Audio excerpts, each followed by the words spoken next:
चलो हम घातों के कुछ गुणधर्म देखते हैं। तो यहाँ पर अगर मैं लेता हूँ, समझो कि a गुणा b की घात 4, तो इसका मतलब है हमें इस a गुणा b को 4 बार गुणा करना है। तो यहाँ पर ये बराबर होगा a गुणा b को 4 बार गुणा करने के। तो यहाँ पर ये हो जाएगा एक बार, ये हो जाएगा 2 बार, ये हो जाएगा 3 बार और ये हो जाएगा 4 बार। तो यहाँ पर मैंने इस a गुणा b को 4 बार गुणा कर लिया है। अब यहाँ पर हमें इतनी सारी चीज़ें गुणा करनी है और गुणा करते समय हम इन चीज़ों को आगे पीछे लिख सकते हैं। तो यहाँ पर मैं a को एक साथ लिख लेता हूँ।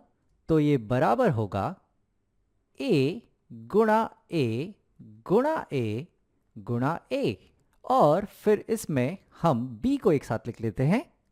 तो ये बराबर होगा b गुणा b गुणा b गुणा b।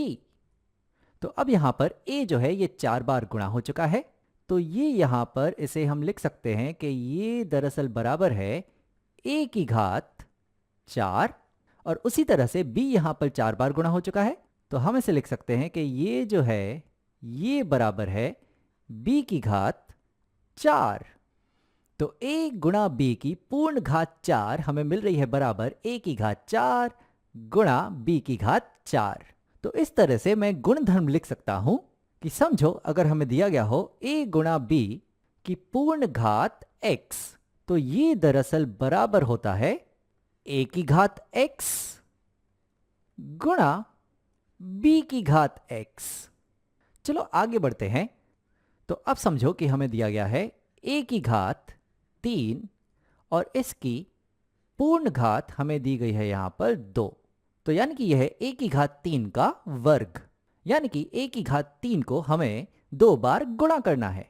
तो यहाँ पर ये बराबर होगा, यहाँ पर a की घात 3 को हमें 2 बार गुणा करना है। तो यहाँ पर a की घात 3 को मैंने 2 बार गुणा कर दिया। अब हम जानते हैं जब हम समान आधार वाले पदों को गुणा करते हैं तो घातें आपस में जुड़ जाती हैं। तो यहाँ पर ये बराबर होगा a की घात 3 धन 3, यानी कि ये बराबर हो जाएगा यहाँ पर a की घात 6 के। अब अगर तुम देखो तो ये जो 3 धन 3 है, यानी कि यहाँ पर 3 जो है वो 2 बार जोड़े गए हैं, और 3 को जब हम 2 बार जोड़ते हैं तो इसे हम कह सकते हैं कि ये है दरअसल 3 गुणा 2, जो कि हो जाते हैं यहाँ पर 6। तो क्या मैं कह सकता हूं कि a की घात x की पूर्ण घात y अगर हमें दी गई है तो ये दरअसल बराबर होता है a की घात x गुणा y के।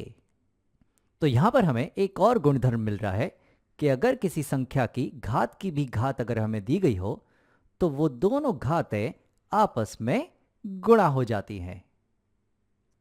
चलो इसे मैं जरा अच्छे से सिद्ध करता हूं।